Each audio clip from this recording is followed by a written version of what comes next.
بسم اللہ الرحمن الرحیم۔ گمنام ہیرو کے معزز ناظرین السلام علیکم۔ دوستو لائک ضرور کر دیا کریں، شکریہ۔ آئیے چلتے ہیں کہانی کی طرف۔ میں نے اپنی جوانی کا غرور تو کبھی نہیں کیا تھا۔ بزرگوں کی اس نصیحت کو اپنا ایمان بنا لیا تھا کہ سدا خوش رہنا چاہتے ہو تو جوانی کو سنبھال کر رکھو، عورت کو دماغ اور دل میں بٹھا لو گے تو جوانی میں ہی بوڑھے ہو جاؤ گے۔ دشمن کو زیر رکھنا چاہتے ہو تو جسم کی طاقت ضائع نہ کرو، طاقت پیدا کرو۔ گاؤں میں ہمارے دشمن موجود تھے، اس لیے میں نے جسم میں طاقت پیدا کی، گھٹنے نہیں دی۔ لیکن ایک روز اونچی حویلی والی اس جوان عورت نے اسی طرح میرے دونوں ہاتھ میرے پہلوؤں کے ساتھ رکھ کر دبائے اور آنکھیں میری آنکھوں میں ڈال دیں۔ دوسرے گاؤں میں ہمارا ایک رشتہ دار مر گیا تھا، میرے گھر والے وہاں چلے گئے تھے، میں گھر میں اکیلا تھا۔ دوپہر کے وقت وہ آ گئی، اس نے زیادہ باتیں نہ کی، مجھ سے پیار کی یا جسم کی بھیک نہ مانگی، میرے سامنے کھڑی ہو گئی، اپنے دونوں ہاتھ میرے پہلوؤں کے ساتھ لگا کر دبائے اور میرے اتنا قریب ہو گئی کہ میں اس کے تپتے ہوئے جسم کی گرمی محسوس کرنے لگا۔ اس کی سانسیں ایسی جیسے اس کے اندر الاؤ دہک رہا ہو۔ میں فرشتہ نہیں تھا، مجھے اپنی سانسیں بھی جلتی ہوئی محسوس ہوئیں۔ وہ جیت گئی، میں ہار گیا۔ اب میں بنگال کے گھنے جنگل میں اس عورت کی سانسوں اور سینے کی تپش محسوس کر رہا تھا۔ میں اپنا آپ گم کر چکا تھا۔ مجھے کسی بزرگ کی کوئی نصیحت یاد نہیں تھی، لیکن میرے احساسات وہ نہیں تھے جو گاؤں کی اس عورت نے بیدار کر دیے تھے۔ مجھے پتہ ہی نہ چلا کہ کالا سانپ جو اس کے گلے میں پڑا ہوا تھا وہ میرے کندھے پر رینگ رہا ہے اور اس کا منہ میرے سر کو سہلا رہا ہے۔ وہ نہایت آہستہ آہستہ پیچھے ہٹی اور بولی، لیکن ابھی نہیں، میں آتش ہوں، تم انسان ہو، میں زہر ہوں، تم زندہ ہو، میں تمہیں انسان کے روپ میں زندہ دیکھنا چاہتی ہوں، مجھے تمہاری ضرورت ہے۔ وہ پرے ہٹ گئی تھی، لیکن میں وہیں بت بنا کھڑا رہا۔ مجھے اس کی ہنسی سنائی دی اور اس کے ساتھ ہی کسی نے میری گردن کے پیچھے اپنا بازو رکھ کر آہستہ سے ہلایا۔ میں بیدار ہو گیا۔ سب سے پہلے یہ دیکھا کہ میری گردن کو کون سہلا رہا ہے۔ ہاتھ لگایا تو یہ سانپ تھا جو اس کی گردن سے اتر کر میرے کندھوں پر آ گیا تھا۔ یہ مجھے اچھا لگ رہا تھا۔ سانپ میری قمیض کے اندر جانے لگا تو مجھے سکون اور کیف سا محسوس ہونے لگا۔ میں آہستہ آہستہ چلتا اس عورت تک چلا گیا۔ اس نے بھی تمہیں پہچان لیا ہے، وہ بولی اور اس نے سانپ کو پکڑ کر اپنے گلے میں ڈال لیا۔ میں حاضر ہوں ملکہ، یہ آواز میرے عقب سے آتی تھی۔ میں نے ادھر دیکھا، کوئی 10 قدم دور سادھو کھڑا تھا۔ اس کا حلیہ وہی تھا جس میں نے اسے کل دیکھا تھا۔ اس نے دونوں ہاتھ آگے کر کے مجھے کہا، آگے آؤ۔ میں اس کی طرف چلا اور 3-4 قدم چل کر پیچھے دیکھا۔ سانپوں کی ملکہ وہاں نہیں تھی، وہاں گھنی جھاڑیاں تھیں، شاید وہ ان میں چھپ گئی ہو۔ میں رک گیا اور ادھر ادھر دیکھنے لگا۔ وہ جا چکی ہے، سادھو نے کہا، مت سوچ کہ وہ گھاس میں چھپ گئی ہوگی، ادھر آ۔ میں کھچا ہوا اس کے سامنے جا کھڑا ہوا۔ یقین نہیں آتا، تو گھاس اور جھاڑیوں کی ایک ایک پتی ہٹا کر دیکھ لو۔ سادھو نے کہا، وہ تمہیں نہیں ملے گی، تم قسمت والے ہو۔ وہ تمہاری دنیا کے کسی انسان کو اپنا آپ نہیں دکھایا کرتی، وہ ہمیشہ کے لیے چلی گئی ہے۔ نہیں، سادھو نے کہا، اس کا سانپ تمہارے جسم پر پھر گیا ہے، اس کی سانسیں تمہارے وجود میں داخل ہو چکی ہیں، وہ یہی ہے، وہ تمہیں ہر روز بلایا کرے گی، جب چاہے گی بلائے گی اور تم آ جایا کرو گے۔ سادھو مہاراج، میں نے کہا، تم کل کسی اور طرح کی باتیں کر رہے تھے، تم ہندوؤں کی زبان بول رہے تھے، آج تم اردو بول رہے ہو جو میں سمجھتا ہوں۔ کل مجھے یہ ظاہر کرنا تھا کہ میں ہندو سادھو ہوں۔ اس نے کہا، مجھے حکم ملا تھا کہ تمہیں ملوں اور کہوں کہ تمہاری ہر خواہش پوری ہوگی اور مندر کا راز بھی ملے گا۔ آج ملکہ نے تمہیں بتا دیا ہے کہ وہ کون ہے، میں کون ہوں اور تم کون ہو، اور وہ ویشی دیو، میں نے کہا، جسے میں نے جان سے مار دیا ہے۔ کون دیو؟ وہ جس کی لاش وہاں پڑی ہے، میں نے کہا۔ آؤ، سادھو نے کہا، مجھے لاش دکھاؤ۔ وہ مجھے اس جگہ لے گیا جہاں ویشی کی لاش ہونی چاہیے تھی، مگر وہاں لاش نہیں تھی، وہ پتھر بھی نہیں تھا جس سے میں نے اسے قتل کیا تھا، البتہ خون وہیں تھا، اور وہ جگہ دیکھ کر صاف پتہ چلتا تھا کہ یہاں لڑائی ہوئی ہے۔ گھاس اور مٹی روندی ہوئی تھی۔ لاش کوئی اٹھا لے گیا ہے؟ میں نے پوچھا۔ یہاں شاید اور بھی آدمی تھے، ایک بڑی خوبصورت عورت بھی تھی جسے تمہاری ملکہ نے یہاں سے چلے جانے کو کہا تھا، یہاں کوئی آدمی نہیں۔ اس نے کہا تم نے آوازیں سنی ہوں گی اور وہ عورت تمہیں ملکہ بتائے گی۔ وہ بتا چکی ہے۔ میں نے کہا وہ ناگن ہے، انسان نہیں۔ سادھو مہاراج، میں نے التجا کی، مجھے بتا سکتے ہو یہ سب کیا ہے؟ میں خواب تو نہیں دیکھ رہا، کچھ تو سمجھاؤ، میں کس جال میں آ گیا ہوں؟ کوئی جال نہیں، سادھو نے کہا، ملکہ تمہیں چاہتی ہے، اس نے 600 سال تمہارے انتظار میں گزارے ہیں، یہ باتیں بعد میں ہوں گی، تم اب چلے جاؤ۔ لیکن تم نے کہا تھا کہ جو مانگو گے ملے گا۔ میں نے کہا میں نے تمہیں 2 خواہشیں بتائی تھیں اپنے باپ کے قاتل کو۔ میں نے کہا تھا کہ میں تمہیں مندر کے اندر لے جاؤں گا، اس نے کہا، اور یہ بھی کہا تھا کہ تمہیں جو کچھ ملے گا مندر کے اندر ملے گا۔ تم جس زمین پر کھڑے ہو اس میں تاثیر ہے کہ انسان لالچی اور بے صبر ہو جاتا ہے۔ وہ کہتا ہے بہت ملے اور فوراً ملے، اسے یاد نہیں رہتا کہ زمین کے اوپر بھی کچھ ہے، اور اسے یہ بھی یاد نہیں رہتا کہ صبر کا پھل میٹھا ہوتا ہے۔ تم کسان ہو، کیا تم نہیں جانتے کہ فصل کچی کاٹ لینے سے کیا ہوتا ہے؟ کیا ہاتھ آتا ہے؟ جو کچھ ہاتھ آتا ہے وہ انسانوں کے کھانے کے قابل نہیں ہوتا، وہ مویشی کھاتے ہیں۔ تمہیں میری اصلیت کا بھی علم ہو چکا ہے اور تمہیں اپنی اصلیت بھی معلوم ہو چکی ہے۔ تمہیں وہ کچھ مل گیا ہے جو تم نے نہیں مانگا تھا۔ میں چپ چاپ کھڑا رہا۔ دل اور دماغ کی حالت عجیب تھی۔ سادھو نے میرے چہرے سے معلوم کر لیا ہوگا کہ میں ذہنی اذیت میں مبتلا ہو گیا ہوں۔ بیٹھ جاؤ۔ سادھو نے مجھے گھاس پر بٹھا کر کہا، تم اس کا اثر لیتے ہو جو تمہارے سامنے موجود ہوتا ہے، تم نہیں انتظار کرتے اس کا جو تمہاری نظروں سے اوجھل ہے۔ تم زمین پر پڑا ہوا پیتل کا ٹکڑا اٹھا لیتے ہو لیکن زمین کو نہیں کھودتے کہ سونا مل جائے۔ تم لوگ جو ایک دن مر جانے کے لیے زندہ ہو، الفاظ سے اثر لیتے ہو۔ کل میں نے تم سے سادھو کی زبان میں باتیں کی تھیں، تم ان سے متاثر ہو گئے تھے کیونکہ تمہاری دنیا کے سادھو ایسی ہی زبان میں باتیں کیا کرتے ہیں۔ میں نے تمہارا اصل قبول کر لیا ہے، میں نے کہا، لیکن میں معلوم کرنا چاہتا ہوں۔ پھر میرے اثر میں رہو۔ اس نے کہا، میں کسی اور کے اثر میں ہوں۔ میں جانتا ہوں کہ تم کیوں گھبرا رہے ہو۔ اس دنیا کے انسانوں نے جو باری باری ہڈیوں کے ڈھانچے بننے کے لیے زمین پر اترتے جائیں گے اور جن کے جسم جلتے جائیں گے، تمہیں کیا حیثیت دی ہے؟ صرف اتنی کہ تم ایک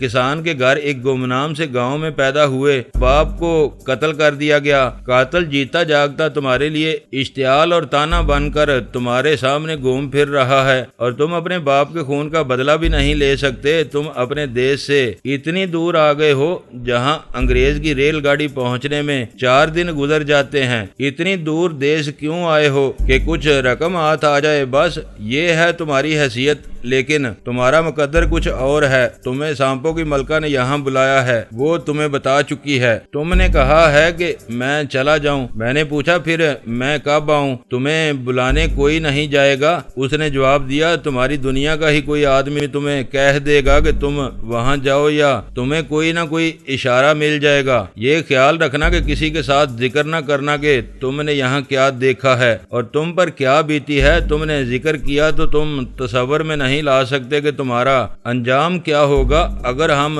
تمہیں اس انجام سے بچانا چاہیں گے تو بھی نہیں بچا سکیں گے۔ اب تم چلے جاؤ۔ میں وہاں سے آ تو گیا لیکن اپنا دل اور دماغ وہیں چھوڑ آیا۔ سانپوں کی ملکہ میری آنکھوں کے سامنے رہی۔ اس کے ساتھ وہ جوان عورت بار بار سامنے آتی تھی جسے میں نے اس بھوت سے چھڑایا تھا۔ اس کے پھٹے ہوئے کپڑوں میں سے جسم کے جھانکتے ہوئے حصے آنکھوں کے آگے سے ہٹتے ہی نہیں تھے۔ میں خچر کی پیٹھ پر بیٹھا جب واپس آ رہا تھا تو یہ خچر کا کمال تھا کہ اس نے مجھے میرے تھانے تک پہنچا دیا تھا۔ میرا ذہن تصوروں میں الجھا ہوا تھا۔ راستے پر تو جیسے میری نظر تھی ہی نہیں۔ مجھے وہیں جانا ہے، میں نے اپنے آپ سے کئی بار کہا۔ میں اب پولیس کی نوکری نہیں کر سکوں گا۔ میرا دل اچاٹ ہو گیا۔ اسامی ہیڈ کانسٹیبل نے شمس الحق کو میرے متعلق بے وقوف بنا رکھا تھا۔ دوسری سہولت یہ حاصل تھی کہ شمس الحق لاپرواہ آدمی تھا، وہ صرف نوکری کر رہا تھا۔ اس نے مجھ سے پوچھا ہی نہیں کہ میں جس تفتیش پر گیا تھا وہ کہاں تک پہنچا آیا ہوں۔ احمد علی مجھے الگ لے گیا۔ آپ کھوئے کھوئے سے ہیں، اس نے کہا۔ سادھو نہیں ملا؟ نہیں، میں نے اپنے انجام سے ڈرتے ہوئے جھوٹ بولا۔ میں بہت دیر وہاں گھومتا پھرتا رہا۔ اس نے اپنا وعدہ پورا نہیں کیا۔ آپ مجھ سے چھپا رہے ہیں۔ ہیڈ کانسٹیبل احمد علی علی نے کہا میں نے ہی آپ کو راستہ دکھایا تھا اور آپ مجھے بتاتے نہیں۔ میں نے قسمیں کھا کر اسے کہا کہ وہاں بان مندر کے سوا مجھے کچھ بھی نظر نہیں آیا، وہ کوئی فریبی سا سادھو تھا۔ میں نے بلا وجہ وقت ضائع کیا۔ احمد علی نہیں مان رہا تھا۔ اس نے کئی طریقے آزمائے لیکن میں نے اسے نہ بتایا کہ میں کیا دیکھ آیا ہوں۔ میں آپ کو بار بار کہوں گا کہ آپ وہاں جائیں ضرور۔ اس نے کہا گولی مارے سادھو کو، آپ کو ترقی اسی مندر سے ملے گی۔ ایک کانسٹیبل نے مجھے ایک لفافہ دیا، میں نے کھولا، میری ماں کا خط تھا۔ اس نے لکھا تھا تمہیں گھر سے گئے 1 سال اور 1 مہینہ گزر گیا ہے، تمہارا بچہ 4 ماہ کا ہو گیا ہے، تم نے بچے کی پیدائش کی اطلاع پر خط لکھا اور روپے بھیجے تھے، اس کے بعد تمہارا کوئی خط نہیں آیا، تمہاری بیوی پریشان رہتی ہے، تم چھٹی پر بھی نہیں آئے، گاؤں میں دشمنوں نے مشہور کر دیا ہے کہ تم پر کسی بنگالن نے جادو کر دیا ہے اور اب تم گھر نہیں آؤ گے۔ کرم داد میرے گاؤں کا وہ ہیڈ کانسٹیبل جس نے مجھے بنگال پولیس میں بھرتی کرایا تھا 1 ماہ کی چھٹی کاٹ کر گیا ہے، تمہیں کیوں چھٹی نہیں ملتی؟ میں نے خط پڑھا تو مجھے ذرا سی بھی خوشی نہ ہوئی کہ میرے گھر سے خط آیا ہے۔ مجھے یاد آیا کہ میری غیر حاضری میں میرا جو بچہ پیدا ہوا تھا اس کی پیدائش کی مجھے اطلاع ملی تھی۔ اس وقت تو میں خوش ہوا تھا، دوستوں کو مٹھائی کھلائی تھی، مگر اب خط آیا کہ بچہ 4 ماہ کا ہو گیا ہے تو میرے دل میں بالکل نہ آئی کہ میں چھٹی لے کر گھر جاؤں۔ اپنی بیوی یاد آئی۔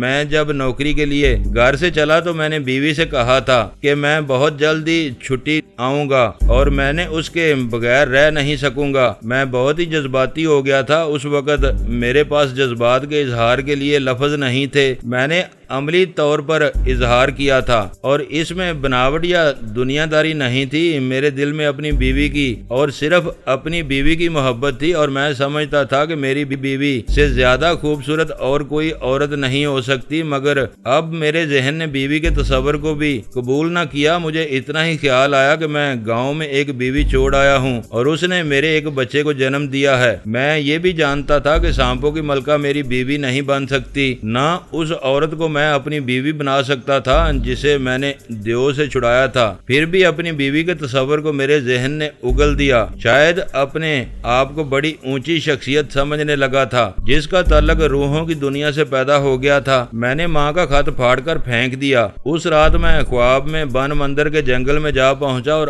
آنکھ کھل گئی۔ اس کے بعد میں بیداری کے خواب دیکھتا رہا۔ میں نے ایسے بہت سے قصے سنے تھے جو آپ نے بھی سنے ہوں گے اور جو دیہات میں اب بھی سنائے جاتے ہیں۔ میں نے سنا تھا کہ ایک گاؤں کے ایک بڑے خوبرو آدمی کو ایک چڑیل مل گئی تھی۔ یہ آدمی رات کو کہیں سے آ رہا تھا، ویرانے میں سے گزرا تو ایک عورت نے اسے روک لیا۔ اس نے دیکھا کہ یہ تو بہت ہی خوبصورت اور جوان لڑکی ہے۔ لڑکی نے اسے کہا کہ وہ ایک آدمی کے ساتھ اپنے گھر سے بھاگ آئی تھی مگر وہ اسے یہاں اکیلا چھوڑ کر بھاگ گیا ہے۔ اس آدمی نے اسے کہا کہ وہ اسے اس کے گھر چھوڑ آئے گا۔ لڑکی نے کہا کہ وہ اپنے گھر گئی تو اس کا باپ اور بھائی اسے جان سے مار ڈالیں گے۔ اس نے اس آدمی سے کہا کہ وہ اسے اپنے گھر لے چلے اور وہ ساری عمر اس کی خدمت کرے گی۔ لڑکی نے ایسی باتیں کی کہ یہ شخص اسے اپنے گھر لے گیا۔ اس کی بیوی بھی تھی۔ تیسرے روز یہ بیوی کوٹھے سے گری اور مر گئی۔ اس لڑکی نے اس آدمی سے کہا کہ وہ اب اس کے ساتھ شادی کر لے۔ ان کی شادی ہو گئی۔ پہلی رات لڑکی نے اسے بتایا کہ وہ انسان نہیں چڑیل ہے اور اس کی بیوی کو اس نے پھونک مار کر کوٹھے سے گرایا تھا۔ مختصر یہ کہ چڑیل 25 سال اس کی بیوی رہی۔ اس نے اس آدمی کا گھر پیسوں سے بھر دیا۔ اس کے وہی کھیت تھے لیکن چڑیل کے ساتھ شادی کی تو وہی کھیت دگنا اناج دینے لگے۔ یہ آدمی 50 سال کا ہو کے مرا۔ چڑیل جو انسانوں کے روپ میں رہتی تھی لوگوں کو اپنے خاوند کی میت کے پاس کھڑی نظر آتی رہی اور وہیں کھڑے کھڑے غائب ہو گئی۔ جنوں اور چڑیلوں کی ایسی اور بھی کئی کہانیاں میں نے سنی تھیں اور میں انہیں سچ سمجھا کرتا تھا، اس لیے میں زیادہ نہ ڈرا۔ پھر بھی میری ذہنی حالت عجیب سی رہی۔ کبھی تو میں خوش ہوتا کہ میں خوبصورت اور تنومند جوان ہوں اور مجھ پر ایک چڑیل عاشق ہو گئی ہے، کبھی میں ڈرنے لگتا کہ یہ چڑیلیں نہیں، یہ کچھ اور ہے اور میں کسی خطرے میں آ گیا ہوں۔ میں کسی کے ساتھ ذکر بھی نہیں کر سکتا تھا، کسی سے مشورہ نہیں لے سکتا تھا۔ باقی رات یہی کچھ سوچتے گزر گئی۔ دن کو شمس الحق نے مجھے کہا کہ میں کھویا سا کیوں ہوں۔ میں جھوٹ موٹ کی ہنسی ہنس پڑا پوچھا اور اسے کہا کہ مجھے کیا غم ہو سکتا ہے، میں تو خوش ہوں۔ وہ ٹھیک کہتا تھا، کام میں میری دلچسپی ختم ہو گئی تھی اور میں تصوروں میں بان مندر پہنچا ہوا تھا۔ 2 روز بعد چٹاگانگ جانے کا اتفاق ہوا۔ جمعہ کا دن تھا، میں بازار میں گھوم پھر رہا تھا، مجھے سامنے سے آتے ہوئے 3 فوجی نظر آئے۔ قد بت اور چہرے مہرے سے پنجابی لگتے تھے۔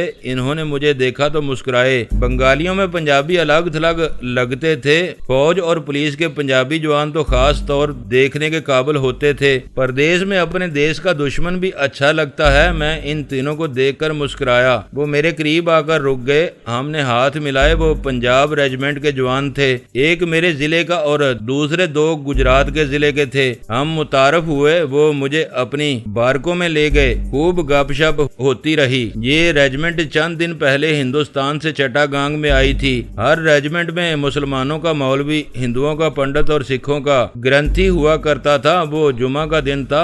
میرے میزبان مجھے مسجد میں لے گئے۔ فوج میں مذہب کی پابندی زیادہ کی جاتی تھی۔ مولوی پنجاب کے کسی علاقے کا رہنے والا تھا۔ اس نے واز شروع کیا۔ وہ اسلام کی عظمت بتا رہا تھا۔ گاؤں کے اور فوج کے امام اکثر کم پڑھے لکھے ہوتے ہیں۔ ان کے واز ایک ہی جیسے ہوا کرتے تھے۔ ان کے پاس کوئی نئی بات نہیں تھی، لیکن یہ مولوی کچھ زیادہ پڑھا لکھا معلوم ہوتا تھا۔ اس دنیا میں کروڑوں آدمی ایسے ہیں جو بھٹک رہے ہیں۔ مولوی نے کہا، ان میں دولت مند بھی ہیں اور غریب بھی، ان میں بڑے بڑے حسین اور خوبرو لوگ بھی ہیں، مگر انہیں روح کا سکون میسر نہیں۔ یہ سکون انہیں دولت اور سونے چاندی سے نہیں ملتا، اور حسن بھی انہیں ذہنی سکون نہ دے سکا۔ یہ لوگ اپنے مذہب سے منحرف ہیں، یا ان کا کوئی مذہب نہیں، ان کا کوئی عقیدہ نہیں۔ بعض پسماندہ اور بے علم لوگ ہیں جو سمجھتے ہیں کہ کسی کی عبادت کرنی چاہیے، مگر انہیں معلوم نہیں کس کی کریں۔ انسان یہ محسوس کرتا ہے کہ کوئی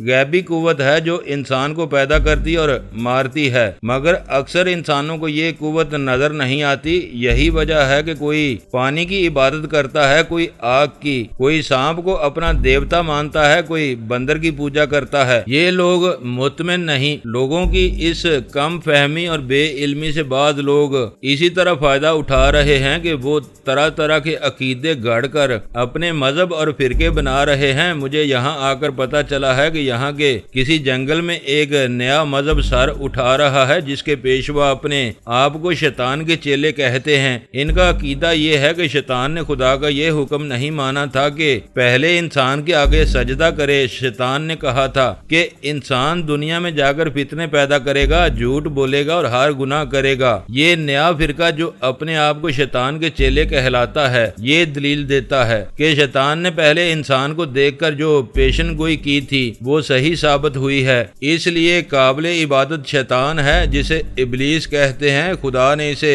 دھتکار دیا، مگر انسان خدا کی بجائے شیطان کے راستے پر چل پڑا۔ اس فرقے کے پیشوا کہتے ہیں کہ اس وقت دنیا میں جتنی بدی ہے اتنی نیکی نہیں۔ انسان گناہوں سے لذت حاصل کرتا ہے اور یہی روح کا سکون ہے۔ خدا کہتا ہے شراب نہ پیو، لیکن نشہ شراب میں ہے جو دنیا کے تفکرات سے نجات دلاتا ہے۔ یہ پیشوا کہتے ہیں کہ دنیا کا عیش اور آرام اسے ملتا ہے جو شیطان کا پجاری ہے۔ دوسروں کا حق مارنے میں جو سرور ہے وہ حق دینے میں نہیں۔ ان گمراہ لوگوں نے اپنے فرقے کے اصول کچھ اس طرح گھڑ لیے ہیں کہ جنت کا اگر وجود ہے تو وہ اس دنیا میں مل سکتی ہے، حوریں مل سکتی ہیں اور شراب بھی۔ وہ کہتے ہیں کہ گناہ کا ارتکاب انسان کا پیدائشی حق ہے۔ حضرت آدم نے خدا کے منع کرنے کے باوجود شیطان کی بات مانی اور اسے جنت سے نکال کر زمین پر پھینک دیا گیا۔ شیطان نے انسان کے ساتھ وفا کی اور اسے اپنے سینے سے لگا لیا۔ مجھے پتا چلا ہے کہ یہ فرقہ کسی جنگل میں اپنا اڈا بنائے ہوئے ہے اور بڑے